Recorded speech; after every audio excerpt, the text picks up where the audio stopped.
노아가 받은 하나님의 은혜입니다. 노아 홍수의 이야기인데요. 성경에서 가장 유명한 이야기 중에 하나죠. 아이들, 어른들 다 아시는 이야기고, 성경을 잘 모르는 사람들도 이 이야기 정도는 알지 않을까 싶습니다. 잘 아는 이야기지만 또 믿기 어려운 이야기죠. 많은 질문들이 있고요. 궁금한 점이 있고, 과연 성경에 나와 있는 그대로 다 믿어야 되는가? 그러한 의심이 드는 것도 사실입니다. 납득할 수 없는, 이해되지 않는 많은 이야기들이 있기 때문에 여기저기 또 다른 강의나 또 책이나 또 영화 이런 것들을 통해 우리의 생각이 성경과는 조금 다르게 이 이야기를 이해할 수도 있습니다. 하나님의 심판에 대한 말씀인데, 그것은 창조만큼이나 그것이 과연 어떻게 그것이 가능했을까? 충분히 다 이해하고 설명하는 것은 사실 인간으로서는 한계가 있습니다. 그것을 먼저 말씀을 드리고, 이것을 억지로 해석하거나 또 이것을 나는 못 믿겠다 부정하거나 둘 다 옳지 않은 모습이고 또 자세입니다. 여러 사람이 과학으로 증명하려고 하기도 했고 이것을 부정해 보려고도 했지만, 다시 말씀드립니다. 하나님의 말씀을 진리로 알고 믿을 때 이것을 이해할 수 있고, 살아계신 하나님을 우리가 인정할 때 이것이 이 홍수의 이야기가 주시는 음성과 메시지를 우리가 받을 수 있습니다. 예수님께서도 노아 홍수를 언급하셨어요. 그 말은 예수님도 이 노아 홍수가 사실이라는 것을 우리에게 증명해 주셨다라는 거죠. 그런데 그것을 설명하고 이해하는 것보다 훨씬 더 중요한 것은 과연 이 홍수의 사건이 21세기를 살아가는 이 시대의 성도들에게 어떠한 의미가 있는가를 알고 깨닫는 것이죠. 하나님께서 주시는 중요한 메시지가 있습니다. 중요한 뜻과 말씀의 의미가 있습니다. 그것을 오늘 함께 나누려고 합니다. 창세기 우리가 1장을 창조를 보았고요. 또 이제 우리가 2주 전이죠. 인간의 타락, 아담과 하와가 선악과를 먹음으로 뱀의 어떤 유혹에 넘어가서 범죄하는 그 이야기도 보았습니다. 이처럼 창세기 처음 11장은 1장부터 11장은 성경 전체의 서론이기도 하지만 우리에게 이 세상을 보는 관점을 보여주는, 세상을 바라보는 월드뷰, 그 관점, 세계관을 우리에게 주시는 말씀이기 때문에 굉장히 중요합니다. 여러분들이 성경을 여러 곳을 많이 읽으셔야 하지만 창세기 1장부터 11장의 내용은 잘 알고 이해할 필요가 있어요. 누군가 이 창세기 1장부터 11장 또 성경 전체를 3가지 단어로 요약을 했는데, 창조와 타락과 구속, creation, falling, and redemption, 이 3가지 단어로 요약을 합니다. 하나님께서 이 세상을 만드셨어요. 온 세상의 주인이십니다. 그런데 인간이 하나님께 불순종하여 죄가 들어왔죠. 그런데 그 마지막은 뭐예요? 하나님의 구원입니다. 그런데 이 인간의 타락과 죄와 구원 사이에 한 가지가 사실은 생략이 되어 있고 감추어져 있습니다. 그것이 뭐냐 하면 심판이에요. 죄를 지었기 때문에 죄에 대한 그 결과로 벌을 받게 되었는데, 하나님의 심판이 임하게 되는데, 이 심판, 이 벌을 보트 우리를 구원하시는 하나님의 구원이 있는 것이죠. 그래서 오늘 말씀의 주제는 바로 하나님께서 죄에 대한 심판을 내리신다. 그런데 이 심판으로부터 우리가 어떻게 구원받을 수 있는가, 이 사실을 우리가 배워야 하는 것입니다.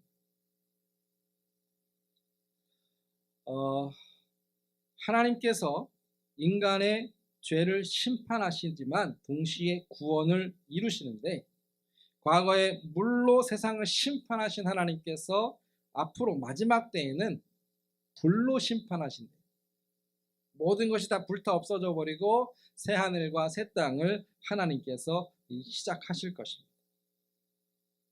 그런데 이 과거에 우리가 알기도 이전에 정말 오랜 세월 전에 하나님께서 한 번 이 세상을 물로 심판하심을 통해 그 심판이 실제 정말 존재한다. 그것을 우리에게 깨닫게 하시는 것이죠. 그리고 그 심판을 피할 수 있는 방법, 구원의 방법이 있는데 이것은 믿음과 순종이다라는. 다시 말씀드리면 하나님의 심판은 반드시 있습니다. 그런데 이 심판은 어떻게 우리가 피한다고요? 하나님을 믿고 순종하면 구원받아요. 이게 성경의 핵심 메시지고 우리가 늘 이것을, 이 믿음, 이 순종을 붙잡고 살아가야 한다라는 거죠. 먼저 한 가지 질문을 해보겠습니다. 하나님께서 왜 꼭 심판하셔야 하는가? 왜 하나님은 세상을 꼭 심판하셔야 하는가? 그리고 하나님의 심판은 좋은 것인가 옳은 것인가 질문입니다. 성도 여러분들은 어떻게 생각하십니까? 심판이 좋아요 나빠요? 벌을 받는 게 좋아요 나빠요? 남이 벌 받는 건 좋죠. 내가 벌 받는 건 싫습니다. 근데 사실은 이게 우스운 말 같지만 그게 맞는 말이에요. 왜 하나님께 우리가 심판을 구합니까? 세상에 악한 자들이 많기 때문에, 특별히 나를 까닭없이 괴롭히고 힘들게 하는 원수들이 있기 때문에 그 원수들을 하나님께서 심판해 주시도록 기도하는 거죠. 우리가 원수를 갚는 것은 허락되지 않았어요. 우리는 용서해야 되고 참고 우리는 용납해 주어야 합니다. 그런데 그 책임을 누가 지시는가 하면 하나님께서 책임지십니다. 과연 심판이 왜 필요한가를 설명하기 위해서, 그 답을 찾기 위해서 오늘 본문 앞에 두 사건을 우리가 생각해 보아야 하는데 둘 다 공통적으로 살인 사건, 사람을 죽인 사건이 창세기 4장에 한번 나오고 5장에 한번 나와요. 첫 번째 사건은 너무나 잘 아는 형이 동생을 죽인 사건입니다. 가인이라는 사람이 있었는데 이 사람은 하나님 보시기에 올바르지 못했어요. 하나님께서 그의 인생을, 삶을 받지 않으셨습니다. 그런데 그의 동생 아벨은 하나님 보시기에 의롭고 하나님을 올바로 믿었기 때문에 그의 예배를 받으셨어요. 가인이 화가 나서 그 분을 참지 못하고 자기보다 의로운 아벨을 죽입니다. 두 번째 사건은 이 가인의 조상 라멕이라는 사람이 있는데 이 라멕이라는 사람도 가인처럼 한 사람을 죽입니다. 가인이 잘못했죠. 반드시 누가 봐도 가인이 잘못했습니다. 그런데 아벨이 죽고 난 다음에 가인은 계속 살아요. 자손도 낳고 자식도 낳고 또 자기 아들 이름으로 도시도 세우고, 물론 하나님으로부터는 쫓겨났지만 그 후로도 잘 살고 그 자손이 후손이 번성해서 라멕이라는 후손까지 봅니다. 억울하잖아요. 아벨은 죽었는데, 아벨은 이유 없이 까닭 없이 죽었는데 그 아벨을 죽인 가인은 오래 잘 산다라는 거죠. 뭐가 필요해요? 하나님의 공의로운 심판이 있어야죠. 라멕이라는 사람도 마찬가지입니다. 자기를 누가 상처를 줬어요. 그 화를 못 이기고 그 소년을 죽입니다. 그리고 자기가 한 행동을 자랑스럽게 이야기합니다. 내가 한 일이 옳다라는 거죠. 자기가 상처받고 그것으로 인해 사람을 죽였는데 누가 뭐라고 하겠느냐? 하나님도 나에게 어찌할 수 없다. 가인에게 벌을 내리신다면 나에게는 7배를 내리셔도 나는 상관없다. 이것이 당시 사람들이 행했던 모습인데, 이러한 이야기를 들으면 사실 그러한 일들이 우리 옆에, 우리 주위에도, 또 뉴스를 통해 지금 이 시대에도 일어나고 있다라는 거예요. 지금 세상도 그때와 크게 다르지 않고 억울한 일은 항상 있고 의로운 사람들이 억울하게 피해를 당하거나 죽임을 당하는 일은 계속해서 일어나는데 세상 법이 그것을 올바르게 벌을 내릴 수 없고요. 세상 법정이 공의롭지 않다라는 것을 우리가 알고 있지 않습니까? 과연 정의는 어디에 있고 악인이 받아야 할 벌은 어디에 있는가?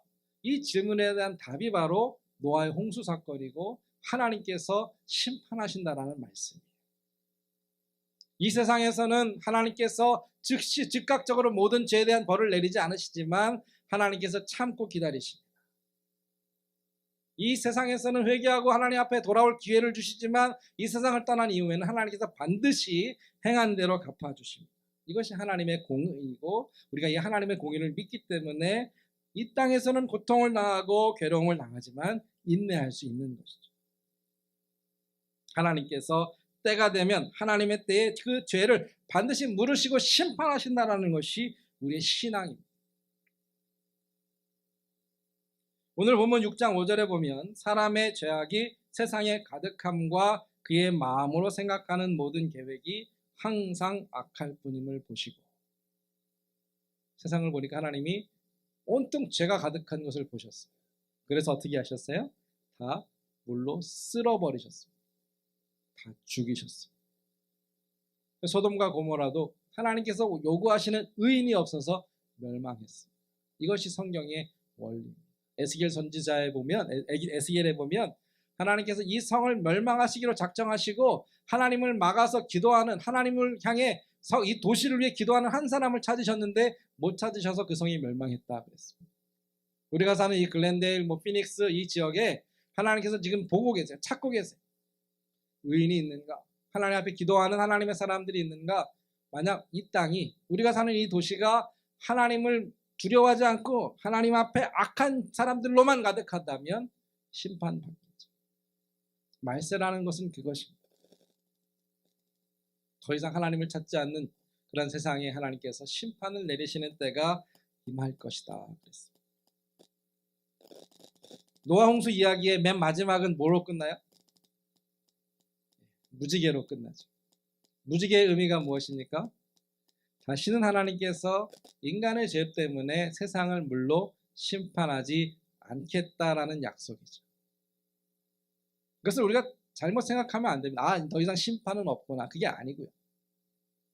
하나님께서 심판을 맨 마지막 때로 미뤄두신 거예요.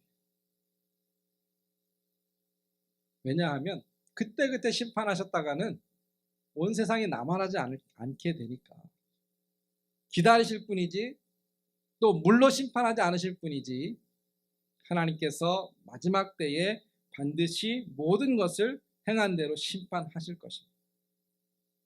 그래서 베드로후서 3장 6절부터 7절은 이것을 이렇게 말씀하고 있습니다. 이로 말미암아 그때의 세상은 물이 넘침으로 멸망하였으되 이제 하늘과 땅은 그 동일한 말씀으로 불사르기 위하여 보호하신 바 되었다.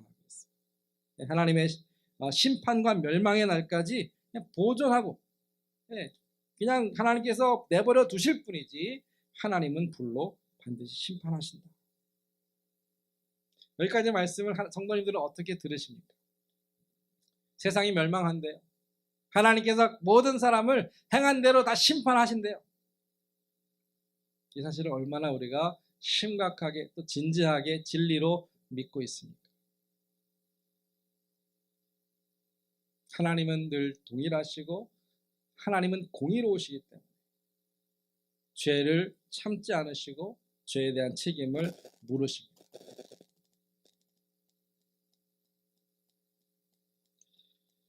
이제 우리가 주목해야 할 것은 세상이 그렇게 심판을 받을 수밖에 없는데 어떻게 이 심판을 피할 것인가? 나는 이 심판을 피하여 어떻게 구원받을 것인가? 이것을 우리가 알아야죠. 사실 노아 홍수의 이야기도 여기에 초점을 맞추고 있습니다. 노아는 어떻게 구원받았는가? 세상에 심판받는 것은 너무나 마땅하고 당연한데 악한 사람들은 그 책임을, 그 벌을 받아야 되는 것은 맞는데 그러다가는 우리도 살 수 없게 되잖아요. 그래서 구원받을 수 있는 방법이 있는가 찾아보니까 노아라는 사람이 구원을 받았다라는 거예요. 노아가 어떻게 구원받았는지를 아는 것이 너무나 중요하지 않겠습니까? 그런데 그 답은 의외로 간단합니다. 노아가 살 수 있었던 것은 뭘 만들었어요? 배를 만들었어요. 방주를 지었습니다. 이것을 다르게 표현하면 하나님의 말씀을 믿고 순종하여 하나님 말씀대로 배를 만들었더니 홍수가 났어도 살아났다라는 거예요. 이걸 뒤집어서 말하면 홍수가 났는데 방주가 없으면 죽는 거죠. 노아 홍수의 이야기가 이루어질 수 없는 겁니다. 심판이 임할 것도 들었고, 비가 와서 홍수로 다 멸망할 것을 들었어요. 그 방주를 만들라는 말씀도 들었어요. 그런데 만약에 노아가 방주를 짓지 않았다면 구원받을 수 없는 것 아닙니까? 말씀을 들었어요. 매주 하나님의 말씀을 듣습니다. 하나님께서 마지막 때 우리를 어떻게 구원하시고 또 세상을 어떻게 심판하실지 들었습니다. 그런데 우리가 이 방주를 짓지 못하면, 말씀에 순종하지 못하면 구원받을 수 없는 것이죠.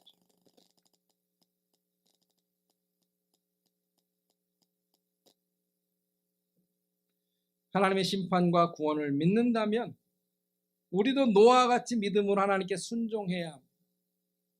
악한 세상을 따라 세상과 함께 멸망할 것이 아니라 예수 그리스도를 믿고 날마다 하나님의 말씀에 순종하며 살아가야 합니다. 그래야 심판을 면할 수 있습니다.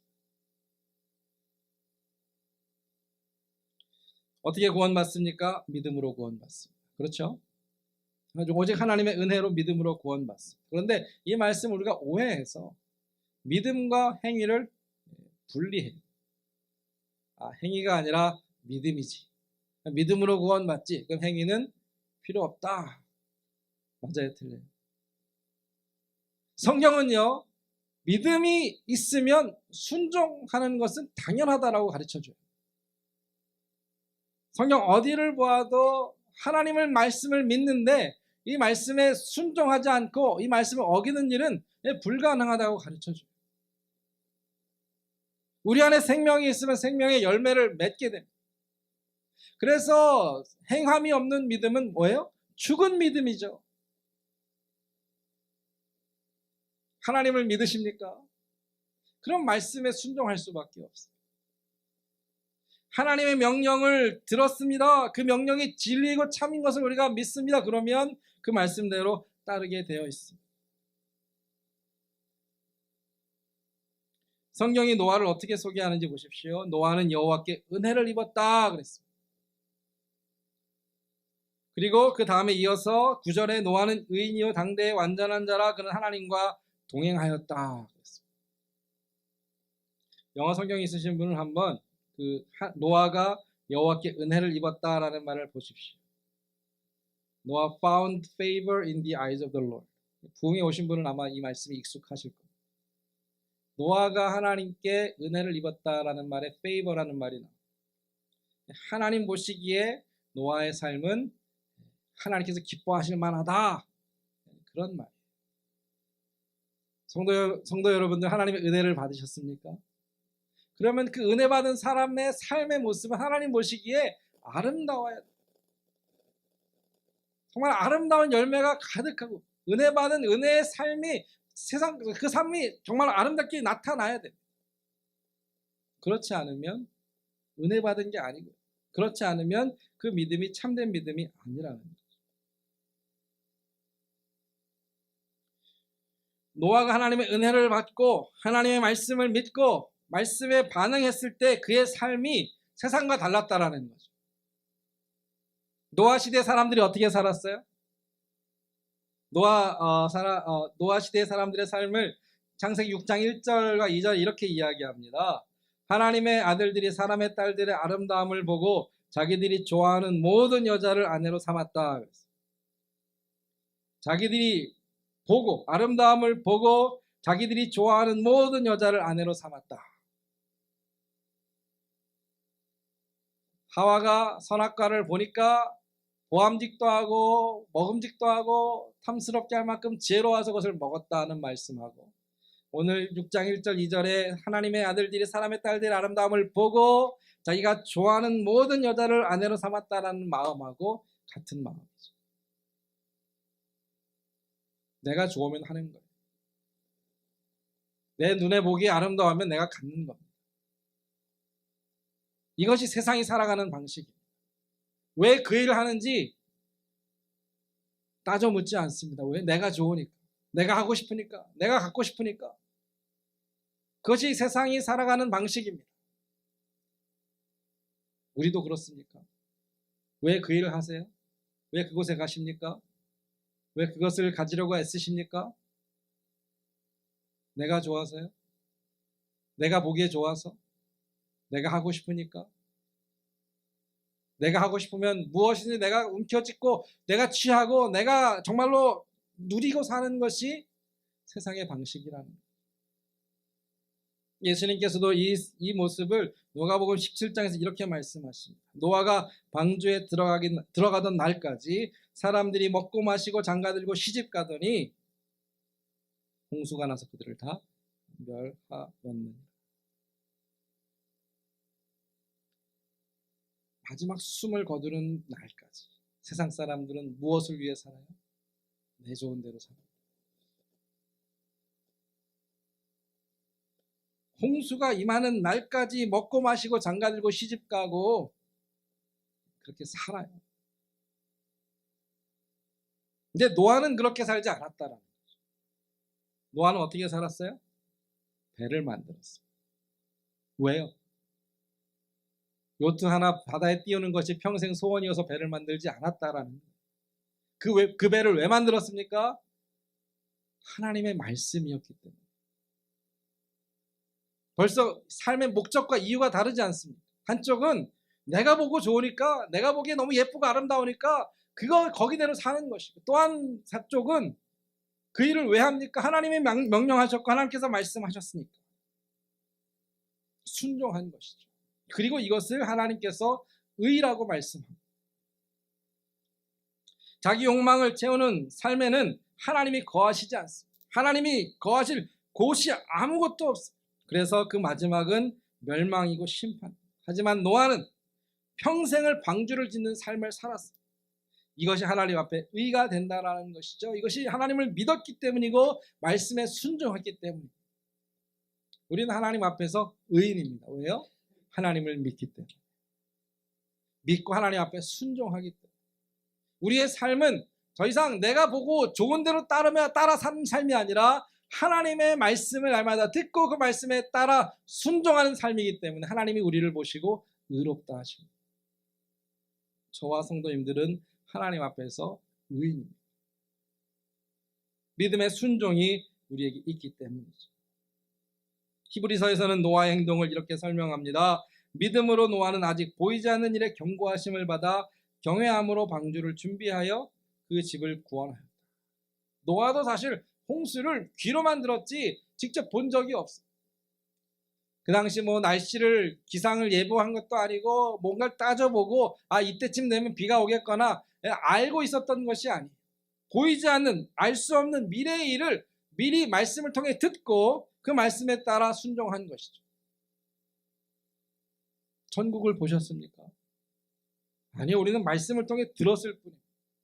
그런데 우리는 하나님 안에 예수 그리스도 안에 영생이 있음을 믿고 이 땅에서 살아갈 뿐 아니라 이 땅을 떠난 이후에 주님과 함께 영원히 살 것을 믿습니다. 그래서 그 믿음으로 그 삶을 지금부터 준비하는 것이죠. 이것이 노아가 방주를 지은 것과 같은 믿음이라는 거예요.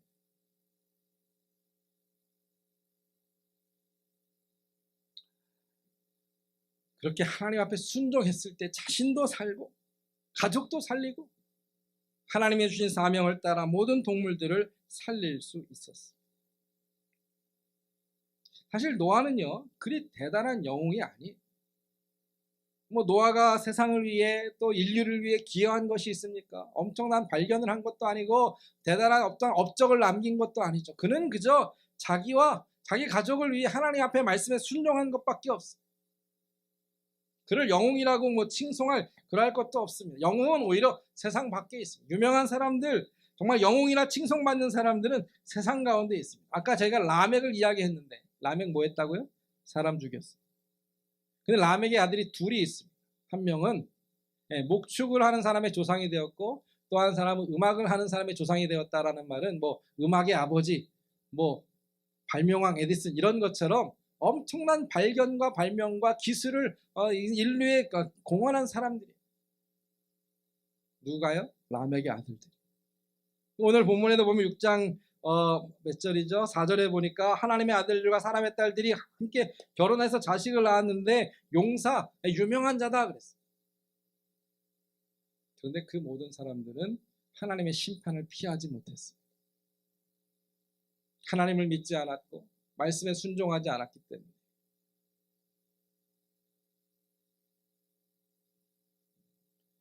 성경은 구원의 책입니다. 어떻게 우리 구원을 베푸신가를 가르쳐주고 있습니다. 그런데 그 구원은 심판과 함께 간다라는 거예요. 성경은 처음부터 끝까지 심판을 말씀하고 있습니다. 로마서 14장 10절에서 12절을 보면 우리가 다 하나님의 심판대 앞에 서리라. 우리 각 사람이 자기 일을 하나님께 직고하리라.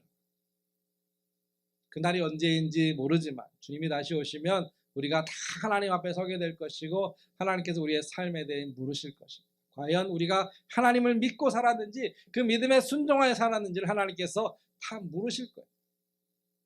노아와 같이 구원받는 사람들이 있을 것입니다. 반대로 심판이 임할 때까지 먹고 마시며 장가가고 시집가고 자신의 삶을 살다가 멸망할 자들도 있다라는 것입니다.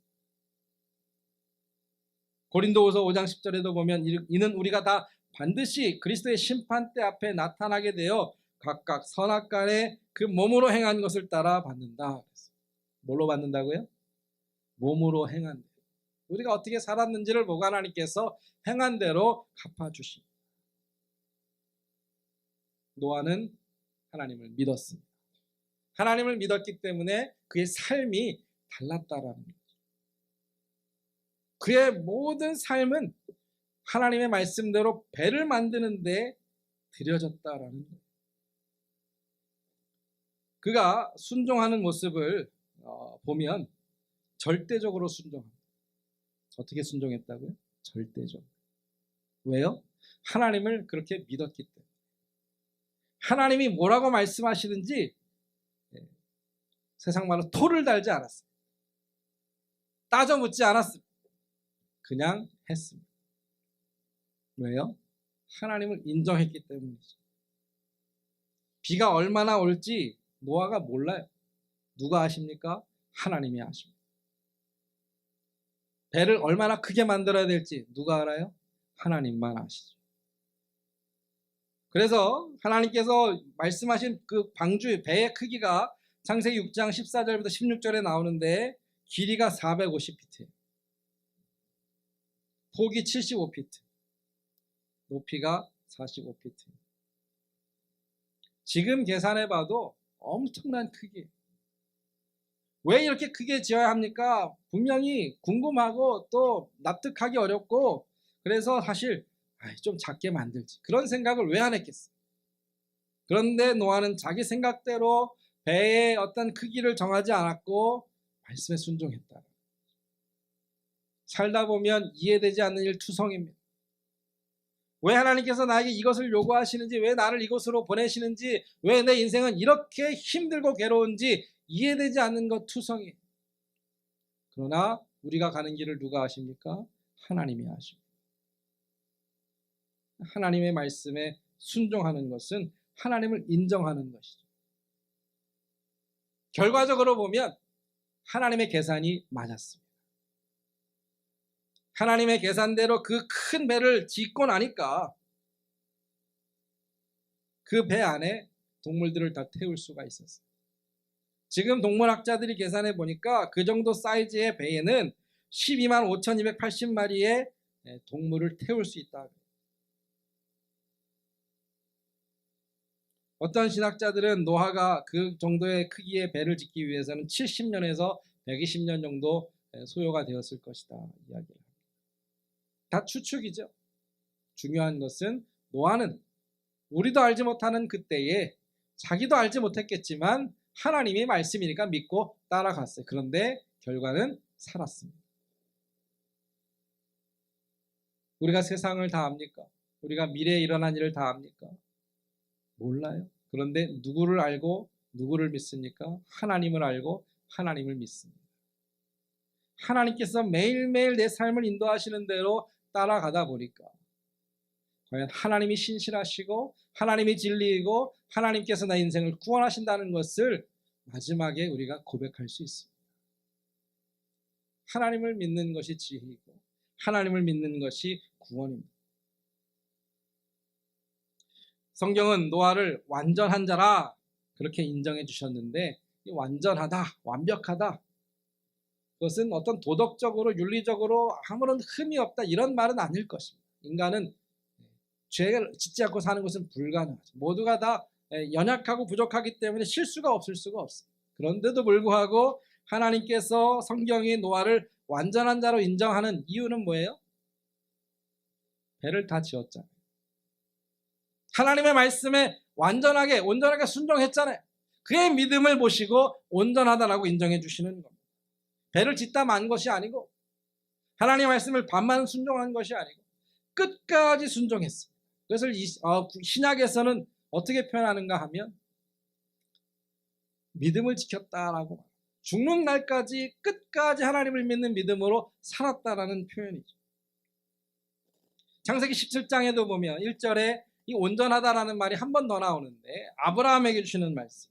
그런데 아브라함에게 이 말씀을 하실 때는 아브라함이 온전하지 못했다라는 의미로 사용하십니다. 아브라함도 믿음의 조상이고 믿음의 사람인데 무엇을 보시고 하나님께서 아브라함이 온전하지 못했다 그랬어요? 그가 이스마엘을 낳았거든요. 그 16장에 보면 아브라함이 하나님의 약속을 다 믿지 못해서 아내 사라가 아니라 여종 하가를 통해 아들을 낳습니다. 이 사람의 방법을 취한 것이죠. 내가 이 나이에 좀 더 있다가는 아들 못 낳겠으니까 하가를 통해 젊은 여종을 통해 아들을 낳아야겠다. 그 다음에 하나님께서 찾아오셔서 하신 말씀이 나는 전능한 하나님, 너는 내 앞에서 행하여 완전하다. 이 말씀의 속뜻은 뭐예요? 네가 나의 능력을 믿지 않았구나. 나는 전능한 하나님인 것을 네가 믿지 못하고 내가 하나님 나의 말에 순종하지 못했다라는 것을 책망하시는 것이죠. 하나님께서 요구하시는 믿음은 온전한 믿음입니다. 그 온전한 믿음은 불가능해 보이고 말이 안 되고 내가 받아들일 수 없는 상황에서도 하나님을 인정하고 하나님께 순종하는 믿음인데 그 믿음 때문에 노아는 살았습니다. 그리고 그 믿음 때문에 우리도 하나님 안에서 구원을 얻는다라는 것입니다. 마지막으로 한 가지를 더 말씀을 드리는데요. 노아는 배를 지었는데 우리는 뭐를 만들어야 합니까? 하나님께서는 우리에게 하나님의 성전을 지으라 하십니다. 그리고 그 성전은 우리 각자입니다. 우리 각자가 하나님께서 거하실 수 있는 거룩한 성전이 되라고 하십니다. 마태복음 7장에 보면 예수님께서 산상수훈의 말씀을 다 가르치신 이후에 결론으로 주시는 말씀이 있어요. 그러므로 누구든지 나의 이 말을 듣고 행하는 자는 그 집을 반석 위에 지은 지혜로운 사람 같다. 우리 인생을 집을 짓는 것에 비유하시는데 그 집은 무너지지 않아야 합니다. 언제요? 비가 내리고 창수가 나고 바람이 불어 그 집에 부딪혀도 무너지지 않는 집을 져야 돼요. 오늘 말씀과 비슷하지 않습니까? 예수님께서 노아의 홍수의 어떠한 그 장면을 연상하시면서 이 말씀을 주신 것 같아요. 예수님의 말씀을 다 듣고 난 다음에 사람들이 이제 집으로 돌아가려고 할 때에 이게 중요한데 다 들었으니까 하나님의 말씀을 다 들었으니까 이제 어떻게 해야 돼요? 믿고 순종하라는 것이죠. 그 말씀을 믿고 순종하여 그 말씀대로 사는 사람은 그 집을 단단한 바위 위에 지은 사람과 같아서 홍수가 나도 하나님의 심판이 임해도 무너지지 않는다. 그런데 듣기만 하고 믿지 않고 순종하지 않는 사람, 그냥 주여 주여 입으로만 예수님 믿는다고 하는 사람들은 심판이 임했을 때 어떻게 돼요? 그 집은 무너질 것이다.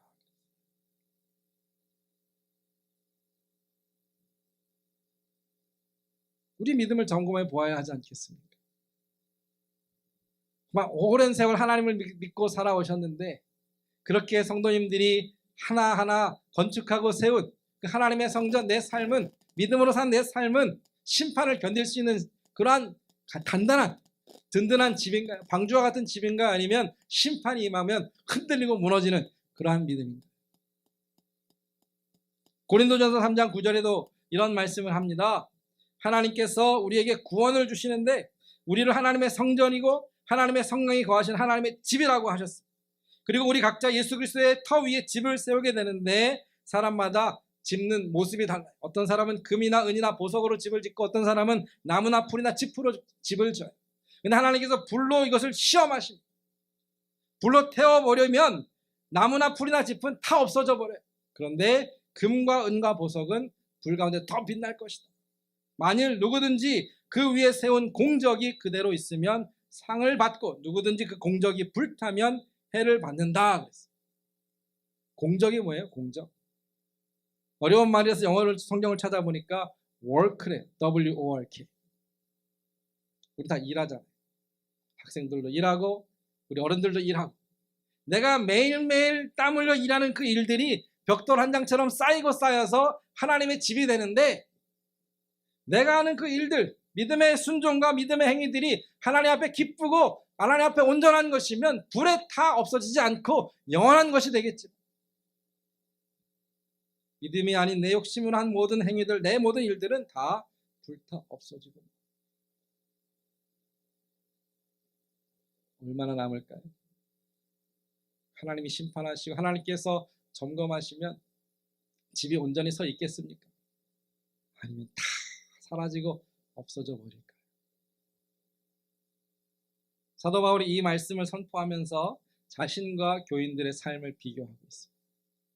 교회 안에 두 종류의 사람들이 있는데 사도 바울처럼 예수 그리스도의 복음을 위하여 목마르고 헐벗고 매맞고 박해를 받고 참으면서도 하나님을 기쁘게 섬기는 사람들이 있고 스스로 지혜 있는 체하고 똑똑한 체 하면서 남을 판단하고 정죄하지만 실제로 자신의 삶에는 음행이 있고 우상 숭배가 있고 악한 죄가 가득한 사람들이 교회 안에 있다는 거죠. 그런 사도 바울이 결론으로 말씀합니다. 하나님의 나라는 말에 있지 않고 어디에 있어요? 능력에 있다라는 거예요. 말로만 신앙생활하는 것 아무 소용없고 능력에 있는데 그 능력은 뭐예요? 노아처럼 방주를 짓는 거죠. 하나님의 말씀대로 내 모습이 변하여 하나님께서 거하시는 거룩한 성전이 되는 것이죠. 이렇게 성전된 우리가 함께 모여 하나님의 교회를 이루고 하나님의 나라를 이 땅에 세우는 그 힘, 순종할 수 있는 그 힘에 하나님의 나라가 있다라는 거예요.